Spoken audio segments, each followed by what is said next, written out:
好想同大家報告起，呢個球已經有2700個人一齊同我哋跑啦。咁呢個球有咩好呢？廢話就唔多講啦。但呢個球佢真係滿滿咁樣鼓勵咗我哋而家喺粉絲群嘅每一個成員，從佢哋過去冇運動，再開始接受運動，再出汗，再到瘦咗，再到緊緻，每一步都喺度進步緊。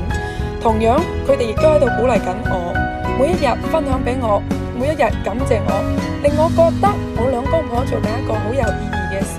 每日喺直播間翻嚟講，喂，我打卡第10日啦，喂，我又瘦咗2斤啦，喂，我條腰細咗。有啲人係冇輕到，但佢瘦咗；有啲人執行力強咗，有啲人喺度鼓勵緊另外一班人。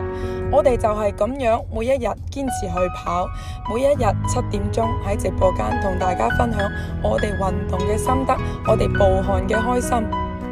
呢一切並唔係我一個人可以做到嘅，係大家一齊努力。而家已經有2700個人，如果你都未加入嘅話，可以試一試。因為佢哋話運動係會上癮，因為佢哋話暴汗真係好解壓。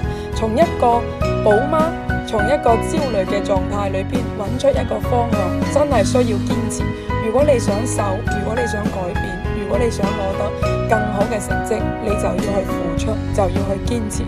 總之加油啦，動起嚟，準備冇動好，我哋一定要從過去嘅要我做改變成要我要做呢個狀態，大家一齊努力啊，加油，點個讚啊，評論區話俾我聽你嘅改變到底有幾多。